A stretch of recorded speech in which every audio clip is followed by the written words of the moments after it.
सबैजनालाई नमस्ते। मैले चाहिँ अस्ति आफूमा घटेको घटनालाई चाहिँ सोशल मिडियामा प्रस्तुत गरेको थिएँ। आज चाहिँ म आफै भन्न चाहन्छु। तर मलाई सोशल मिडियामा आउनु कुनै रहर थिएन। यो मेरो बाध्यतावश म सोशल मिडियामा आएर आफ्नो आवाज उठाउनमा बाध्य भएको हो। मान्छेमा एउटा अत्याचार गर्नुको पनि सीमा हुन्छ मान्छेले। त्यही भएर म चाहिँ यो समाज समक्ष देखाउन चाहन्छु यतिसम्म पनि मान्छे हुन सक्छन् भनेर। अहिले चाहिँ नेपालमा के छ भनेपछि विदेश नजाने कुनै पनि हुँदैन। भोलि यो घटना अरूमा पनि दोहोरिन सक्छ हैन। कसैले त भोकिरहेको पनि होलान्। तर मेरो तर्फबाट ममा कस्तो घटना घट्यो भन्ने बारेमा म प्रष्ट सबै कुरा चाहिँ म सुरुदेखि चाहिँ मेरो यो माया प्रेमदेखि लिएर यो अहिलेसम्मको यो स्थिति कसरी पुग्यो भन्ने कुरा म हजुर समक्ष सबैलाई यो यहीँबाट सोशल मिडिया थ्रु सबैलाई जानकारी गर्न चाहन्छु। सुरुमा चाहिँ हाम्रो सम्बन्ध प्रेम भनेको चाहिँ 4 वर्षको सम्बन्ध प्रेम हो। जबकि अब उसलाई मैले काठमाडौँमा 11-12 पढायो। त्यसपछि उसको चाहिँ 12 सकियो। अनि 12 सकिएपछि अब के गर्ने भन्दाखेरि अब त्यसपछि घरमा सबैले सल्लाह गरे। अनि उसको अनि मेरो अनि बुवाको त्रिपक्षीय सल्लाह भयो। अनि त्रिपक्षीय सल्लाह भएपछि अब हामीहरूले अनि अस्ट्रेलिया र अनि अमेरिकाको दुईटै तयारी गरौँ। जताको भिसा लाग्छ अनि ठिकै छ नि त भन्ने हिसाबले उता अस्ट्रेलियाको नि यता डकुमेन्टेसन गर्दै थिएँ। अनि उता युएसको पनि गर्दै थिएँ। अनि युएसको भिसा अनि लाग्यो। युएसको भिसा लागेपछि अनि ठिकै छ भनेर यता अब युएस नि राम्रै छ। भोलि गएर पढाइ अब युएस भनेको त नम्बर 1 हो पढाइमा त भन्ने कुरा। अब युएस भनेको त अब एजुकेसन सेक्टरमा राम्रै छ। भोलि गएर त्यहाँ पढेर आयो भने राम्रै फ्युचर हुन्छ भन्ने हिसाबले सबैको सहमति भएर अमेरिका पठाइयो। अमेरिका पठाउँदाखेरि यदि के भन्छु भनेपछि उसको हरेक प्रोसेस सबै कुरा चाहिँ मैले गरिदिएँ हो। सबै कुरा उसलाई चाहिँ केही पनि उसको मेल धरी युनिभर्सिटीमा गर्ने सबै एभ्रिथिङ उसको आइल्सदेखि लिएर सबै खर्च हाम्रो परिवारले नै बेहोरेको उसको। उसले चाहिँ अहिले आएर उसले चाहिँ जुन यो धोका दिएको छ यो कुरा चाहिँ उसले यति चाँडै बिर्सिसक्यो सबै कुरा गरेको। मैले इभन उसको इन्टरभ्यू डेट बुक गर्दाखेरि 4 महिनासम्म नसुतिकन इन्टरभ्यू उसको डेट बुक गरेको छु। त्यसपछि उसले चाहिँ गएको 3 महिनापछि चाहिँ हाम्रो सम्बन्ध 3 महिनासम्म चाहिँ राम्रै थियो। 3 महिनासम्म बोल्ने सबै कुराहरू सेयर हुने गर्थ्यो। अहिले बिस्तारै चाहिँ अब फोन गर्न छोड्ने, फोन नउठाउने गर्न थालेँ। मैले भने किन हो यस्तो के हो भने मेरो एकचोटि नि फुर्सद हुँदैन भनेर म टाइम भएको बेला आफै गर्छु। त्यहाँबाट नगर्नु फोन, त्यहाँबाट फोन गरेपछि म आफै ब्लक गरिदिन्छु फेरि भनेर यस्तो उसले चाहिँ थ्रेड जस्तो दिने कि। अनि मैले भने हुन्छ त ठिकै छ भनेर मैले ठिकै छ अब जहिले टाइम हुन्छ त्यसले गर्नु भन्दाखेरि उसले चाहिँ 10 दिनमा गर्थ्यो, 15 दिनमा कहिले काहीँ गर्थ्यो। इभन त्यति फोन गरेको बेला पनि उसले चाहिँ राम्रोसँग नबोल्ने कि त बाथरुम टोयलेटमा गएर बोल्ने कि त रातिको टाइममा पनि आँगनमा गएर बोल्ने कि कुरा गर्नलाई। अनि मैले अनि अब त्यतिसम्म गरेपछि कसको मनमा शङ्का उत्पन्न हुँदैन भने त्यतिसम्म गरेपछि। अनि मैले भने किन यस्तो गरेर आएको के हो भन्दाखेरि उसले चाहिँ पुरै इन्कारै गर्ने कि कुरै नसुन्ने, कुरै पनि नसुन्ने, केही पनि नगर्ने कि उसले चाहिँ केही पनि नसुन्ने। त्यसपछि मैले भने यस्तो गर्नु हुँदैन, यो गर्नु हुँदैन, त्यो गर्नु हुँदैन भन्दाखेरि 1 महिनासम्म पनि कुरा नगर्ने। अनि त्यसपछि मैले बिस्तारै थाहा पाएँ कि मलाई त युएसबाट फोन आइसक्यो कति ठाउँबाट। अनि भनिसक्यो अब सबै कुरा देखिसक्यो। उसको मेल त मसँग लगइन थियो नि त त्यतिखेर युएसको प्रोसेस मैले गरिदिन्थ्यो। अब हरेक कुरा उसको लोकेसन चाहिँ देखिरहेछ कि त्यो पाकिस्तानी केटाकोमा हरेक टाइम गएको लोकेसन देखिरहेछ। यो लोकेसन चाहिँ मलाई सोच्थेँ काम गर्ने ठाउँको लोकेसन हो कि के हो सोचिरहेको थिएँ। जब मैले युएसबाट त्यो लोकेसन लगाएर पत्ता लगायो त्यो लोकेसन चाहिँ फेरि त्यो पाकिस्तानीको लोकेसन रहेछ कि हरेक टाइम त्यहाँ गइरहेको म चाहिँ काममा गइरहेको कि के हो कि भनेर सोचिरहेको थिएँ। तर त्यस्तो हो। अनि जब मैले यो कुरा उसलाई भने यस्तो किन गरेर के हो भनेपछि उसले चाहिँ पुरै टोटल्ली त्यसपछि चाहिँ उसले चाहिँ कटअपै गरिदियो कि त्यसपछि चाहिँ कुराकानी उसले चाहिँ कसले भने यस्तो नभएको कुरा या ऊ भन्दै थियो। फेरि भने म पत्याउन पनि पत्याउँदिनँ। अब कसैले अब उसको व्यवहारै देखिरहेछ, कसैले तेरो बुढी यस्तो गर्दैछ युएसमा उस्तो गर्दैछ भनेर म किन पत्याउँथेँ। जब उसको व्यवहारले त्यो देखाइरहेछ भने त म अभियसली मैले पत्याउने होइन, मसँग प्रुफ पनि आइसक्यो, सबै कुरा भइसक्यो, हरेक कुरा भइसक्यो। उसको त्यो जुन मोबाइल किनिदिएछ, वाचेसहरू किनिदिएछ, त्यो नयाँ लुगाहरू किनिदिएछ, सबै त्यो पाकिस्तानीले किनिदिएको, एभ्री कुरा पाकिस्तानीले किनिदिएको। मैले भनेको बरु गलत बाटो रोज्नुभन्दा कसैले अहिले युज गर्न खोजिरहेको हुनसक्छ, भोलि गएर दुःख पाइन्छ। आफ्नै परिवार नबिगाड हाम्रो के हुन्छ, भोलि गएर भविष्य खराब हुन्छ, दुइटैको आफ्नो पनि खराब हुन्छ, मेरो पनि खराब हुन्छ, यस्तो नगर भन्दाखेरि चाहिँ उसले चाहिँ भन्ने कि के भविष्यमा त अमेरिका पुगिसक्यो, नेपाल कहिले नि फर्किँदैन के भविष्य, नेपाली लाइफ त मलाई मनै पर्दैन। नेपाललाई यति घृणा, नेपाललाई यति उसलाई नेपाली हुनुमा उसलाई चाहिँ गिल्टी फिल भएको जस्तो कुरा गर्ने क्या पुरै। त्यतिखेर पनि उतिखेर एकचोटि मैले उसलाई यो नेपालमा प्रोटेस्ट भएको थियो जेन्जीको, त्यतिखेर नि हाम्रो नेपालमा त यसो भइरहेछ, घर जलिरहेछ। त्योभन्दा नेपाल त्यस्तै त हो, किन काम र काजको तेरो घर त जलेन नि, यस्तो शब्द सुनाउने कि उसले चाहिँ त्यतिसम्म भन्ने कि। अनि बिस्तारै गएर उसले चाहिँ कटअपै गर्यो, कुराकानी गर्न कटअप गरेर अहिले चाहिँ उसले चाहिँ यतापट्टि हाम्रोपट्टि चाहिँ एकदम नराम्रो शब्दहरू आफ्नो बाबुआमालाई उति गयो कि बिना कामले। उसलाई चाहिँ किनकि अरूसँग घुम्नु छ, अरूसँग मोज मस्ती गर्नु छ, अब ठाउँमा पुगिसक्यो भन्ने जस्तो उसलाई चाहिँ कुनै स्वर्गमा आए जस्तो फिल भएर रहेछ कि उसलाई चाहिँ। अब उसले चाहिँ आफ्नो आमा बाबापट्टि चाहिँ कुरा गर्ने, उतापट्टि सबै कुरा गर्ने, सेयर गर्ने, उतै गर्ने गरेर अब मसँग कटअप गर्यो फोन। मैले फोन गरेको टाइममा के भन्ने, एज अ मी मेरो आमा बाबु हो, जे कुरा गर्नु छ मेरो आमा बाबुसँग गर, मसँग केही पनि गर्ने होइन कुरा, जे हो मेरो लागि मेरो आमा बाबु हो, एज अ मी हो मेरो आमा बाबु, जे भन्नु छ जे गर्नु छ आफ्नो लागेको पैसा लगानी सबै मेरो आमा बाबुले तिर्छ तिमीहरूको भनेर मलाई भने। अनि मेरो मम्मी बुवाले त इभन उसँग बोल्न नि पाएको छैन, बुहारी तिमीले के गरेको कस्तो गरेको भन्दा मेरो आमा बाबुको आत्मा कति रोको होला कि यो कुराले उसले चाहिँ जुन यो गर्यो।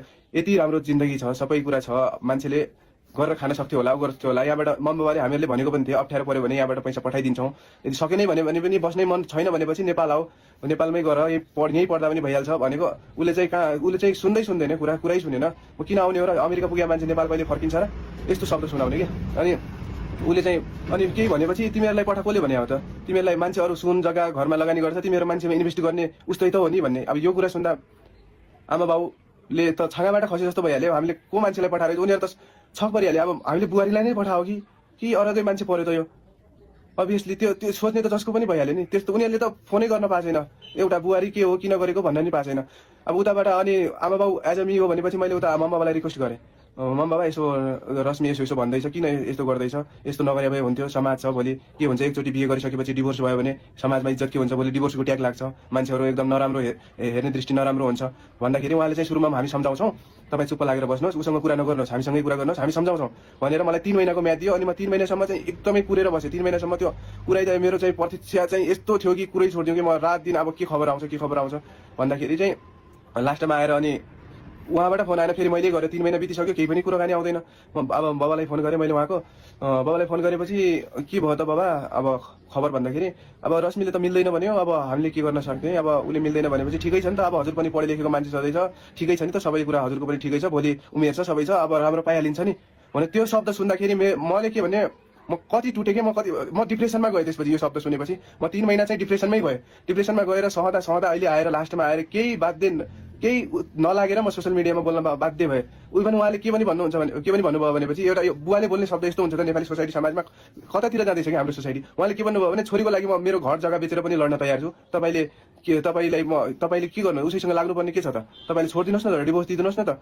यस्तो शब्द भन्ने के भने उसले गएको पैसा म तिरो दिन्छु उसले गएको पैसा तपाईँको लागेको म तिरो दिन्छु उसँग चाहिँ कन्ट्याक्ट नगर्नु उसलाई फोन नगर्नु गऱ्यो भने हामीलाई गर्नु भन्ने त्यसपछि यहाँ यताबाट पनि मम्मी बुवाले अनि यसो किन गर्दैछन् त भनेर यताको मेरो मम्मी बुवाले उताको मम्मी बुवालाई फोन गर्न खोजेको उहाँले फोनै उठाउनु भएन जस्ट मसँग मात्र कुरा गर्ने मेरो मम्मी बाबासँग कसैले पनि कुरा नगर्ने के न छोरीले गर्ने न उताको आमा बाउले गर्ने अनि त्यतिखेर डिप्रेसनमा गएँ म त्यो 2 चोटि मेरो सहनै नसकेर खै मेरो दिमाग त्यतिखेर के भएको थियो म पनि त्यस्तै अवस्थामा थिएँ कि सहनै नसकेर न राति छ न निन्द्रा छ न केही छ अनि न आफूलाई खाएको थाहा हुन्छ न केही गरेको थाहा हुन्छ न हिँडेको पनि थाहा नपाउने कि रोडमा अनि मैले चाहिँ एकचोटि अब सोचेँ मेरो आमा बाउको पैसा पनि गयो सबै डुब्यो अब बुढी पनि रहेन पैसा पनि रहेन अब मैले बाँचेर के काम जस्तो ममा एकदम नेगेटिभ दिमागमा यति धेरै नेगेटिभ थट्सहरू आउन छोडेँ त्यसपछि मैले 2 चोटि चाहिँ सुसाइड एटेम्प्ट गर्ने कोसिस गरेँ 2 चोटि सुसाइड गर्ने कोसिस गरेपछि चाहिँ एकचोटि चाहिँ मैले बाइक चाहिँ मैले जति स्पिड थियो बाइकको त्यति हाँकेर बाइक चिप्लेर एकातिर म एकातिर गएँ त्यतिखेर त्यो पनि सुसाइड फेल भयो त्यति एक दिन म राति उठेर जाँदै थिएँ आमा बाउले देखिहाल्यो ढोका ढोक्रे गएर देखेर अनि अब म तर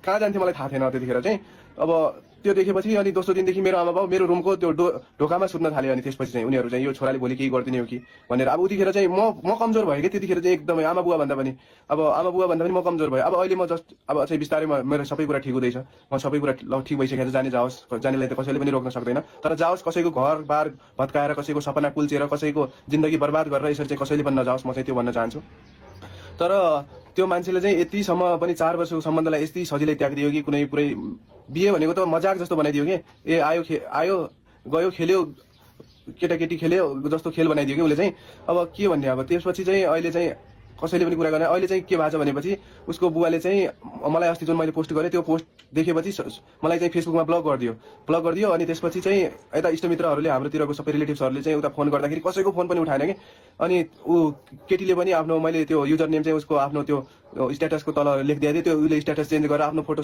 हटाइसक्यो उसले चाहिँ टिकटकमा फोटोहरू त हाम्रो युएस गएको 3 महिनापछि टिकटकको फोटोहरू भिडियोहरू त उसले पहिले नै हटाइसकेको थियो बिहे गरेको फोटोहरू यताउति पहिला नेपालमा हुँदाखेरि ती चिजमा यताउति सबै भिडियो बनाएको थियो त्यो सबै डिलिट गरिसकेको थियो उसले चाहिँ प्राइभेटमा राखिरहेको थियो होला अब अहिले मैले हिजो अर्कोबाट हेर्दाखेरि वाला 1-2वटा भिडियो सिन्दुर लगाएको मैले देखेको थिएँ त्योभन्दा अगाडि थिएन उसले चाहिँ त्यो पाकिस्तानीसँग लागेपछि उसले चाहिँ पुरै टोटल्ली नै कन्ट्याक्ट गरेँ म 100% ठोकुवा गरेर भन्न सक्छु 200% ठोकुवा गरेर म जेसुकै सजाय भोग्न पनि तयार छु यदि मैले उसलाई युएस पठाउनु कुनै मेरो गल्ती उसलाई मेरो उप्रति मैले उसको भविष्य बनाउनु खोज्नु आफ्नो लागि हाम्रो भविष्यको लागि सोच्नु मेरो कुनै यो गल्ती हो भने म जुनसुकै नेपालको कानुन बमोजिम म जुनसुकै सजाय भोग्न पनि तयार छु मेरो छातीमा गोली हानेर मलाई मारियोस् म त्यो चाहन्छु तर अरूको परिवार यसरी भत्काएर अरूको आमा बाउ न राति सुत्नु छ न खानु छ परिवारलाई एउटा तहस नहस बनाएर यसरी कसैले पनि कसैको परिवार भत्काउने हक कसैले पनि हुँदैन त्यही भएर म के भन्न चाहन्छु भने यो म त एउटा उदाहरण मात्रै हो यो समाजमा म जस्ता कयौँका आमा बुवाका घर भत्किएका होलान् कयौँका घर सपना टुटेका होलान् यस्ता मान्छेले गर्दाखेरि होइन। म चाहिँ उसलाई चाहिँ यहाँ दोष दिन यो गर्न त्यो गर्न कुनै आएको होइन। यस्तो भोलि हुनसक्छ भनेर मैले यो भिडियो बनाउनुको कारण भनेकै मेरो जस्ट सोसल अवेरनेसका लागि हो। भोलि समाजमा यस्तो पनि हुन सक्छ भनेर। अब मेरो आमा बाउले कहिलेसम्म टाउको झुकाएर हिँड्ने, मैले कहिलेसम्म टाउको झुकाएर हिँड्ने त्यो समाजको अगाडि। पठाउनु पर्ने हामीले सबै गर्नुपर्ने, उसलाई जे गर्नुपर्ने सबै उसलाई ठाउँमा पुर्याउने हामी, फेरि गल्ती नै हामी भएर समाजको अगाडि कसरी झुकेर हिँड्ने। म यो सक्दैन भनेर म सोसल मिडियामा बोल्छु, मम्मा बाबा हजुर ढुक्क हुनु, म छु, हजुरको छोरो छ, जबसम्म म छु, जबसम्म म जिउँदो छु, हजुरलाई केही पनि अप्ठ्यारो पर्दैन भनेर म चाहिँ अहिले मम्बुवालाई कन्भिन्स गर्छु। उनीहरू चाहिँ अहिले कमजोर भएको छ, म सक्दैन कि अब म यो आवाजलाई म दबाउन सक्दैन। जुनले उहाँले जो कुरा गर्नुभयो अहिले त इभन यतिसम्म कि गर्दा गर्दा थाहा छैन उहाँले के भन्यो भनेपछि उता छोरीलाई डिभोर्सको लागि कागजको पेपर पठाइसकेको रहेछ।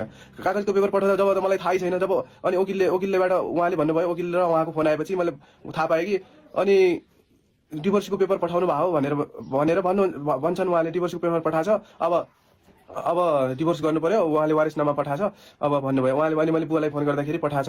मैले भने मेरो कन्सर्न बिना कसरी पठाएको त, हजुरले मलाई सोध्नु पर्दैन एकछिन पनि कसरी पठाएको त भन्दाखेरि त्यो सोध्नै पर्दैन नि त्यसमा, त्यो त हामीबाट हुने कुरा हो।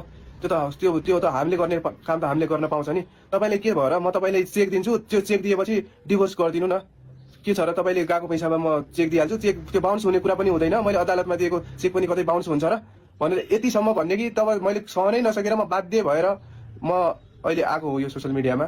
म कसैलाई यहाँ कसैले कसैको परिवार भत्काउन यति सजिलो छैन क्या। ऊ युएसमा छ अरे 10 बिहे गर्ला, त्यो गर्ला त्यो गर्ला, तर म त नेपालमा छु नि, म त सोसाइटीमा बसेको छु, आमा बाउ सोसाइटीमा बसेका छन्, उसको आमा बाउ पनि सोसाइटीमा बसेका छन्, यो कुरा बुझ्नु पर्दैन। मैले यति रिक्वेस्ट गरेँ, हार गुहार गरेर मम्मा बाबालाई के भने, मम्मा बाबा यस्तो नगर्नु भन्नु छोरीलाई, यो गर्नु, म हजुरको खुट्टा ठोक्छु भनेर हार गुहार माग्दा पनि, कति सम्झाउँदा फोन गर्दा पनि केही पनि लागेन। मैले भनेको उहाँले म सोसियल मिडियामा जान्छु, भोलि समाज छ, अनि समाजले उठ्यो भने, नेपाली समाज उठ्यो भने अनि हजुरलाई थाहा हुन्छ सबैको, जे गर्न मन छ गर्दा हुन्छ, हामीलाई केही फरक पर्दैन। मिडिया पनि के हो र 1-2 दिन आएर यो हल्ला गर्ने त हो, त्यसपछि त सकिहाल्यो त्यस्तो भन्ने कि अहिले चाहिँ अब उनीहरूले जब अब यो पावर देख्यो होला नि त, अब नेपाली समाज पनि रहेछ भन्ने कुरा अब थाहा पायो होला। अहिले बिचल्ली भएको छ, अब न कसैको फोन उठ्छ, कसैले ब्लग हानेछ, कसैले हिँड्दैछ, केटीले पनि मेरो इष्टमित्रहरू अब रिलेटिभ्सहरूलाई पनि सबलाई ब्लग गरेर हिँडेछ। त्यस्तो हुन्छ। मान्छेको जिन्दगी यति सजिलै कसैले बिगार्न सक्दैन कि। बरु कसैलाई सुरुमै लाग्छ भनेपछि कसैसँग जिन्दगीमा काट्न सक्दैन होइन। सुरुमै जिन्दगीमा कसैसँग काट्न सक्दैन भने, कमिट गर्न सक्दैन भने सुरुमै बिहे नै गर्नु कि सुरुमा।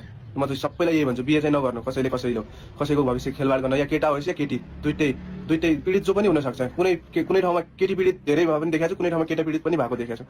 दुइटै इक्वल हुन्, दुइटैले कसैले कसैको घरबार बिगार्ने, कसैको त्यो गर्न पाउँदैन। आफूले पायो भन्दैमा कसैको घरलाई लात हानेर आफू ठाउँमा पुगेपछि त्यो कसैले पनि पाउँदैन, कसैको अधिकार पनि हुँदैन।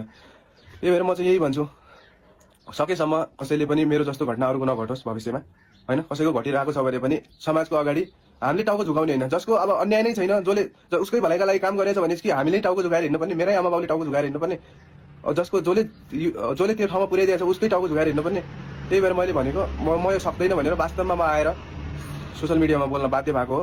त्यही भएर उसले चाहिँ, केटीले चाहिँ इभन जे गर्यो ऊ पाकिस्तानले, मैले यति सम्झाएको नगर त्यस्तो, भोलि युज गर्नको लागि हो, त्यो खानेपिने सबै, त्यो लुगा दिने, यो फोन दिने, पैसा हालिदिने मोबाइलमा, त्यो सबै कुरा गरिदिने, त्यो भोलि त्यो नराम्रो हुन्छ, त्यो एक दिनको देखावटी हो, भोलि गएर अप्ठ्यारो हुन्छ, आफ्नै घर नबिगाड भन्दाखेरि नेपाल त म फर्किने होइन, नेपाल फर्किने को फर्किन्छ र नेपाल अब भन्ने कि पुरै उसले त्यस्तो पुरै उसलाई यतिसम्म गिल्टी फुल हुने हामी परिवारप्रति के हामीलाई त पुरै के त्यो गोबरको किरा सम्झिने कि उसले चाहिँ।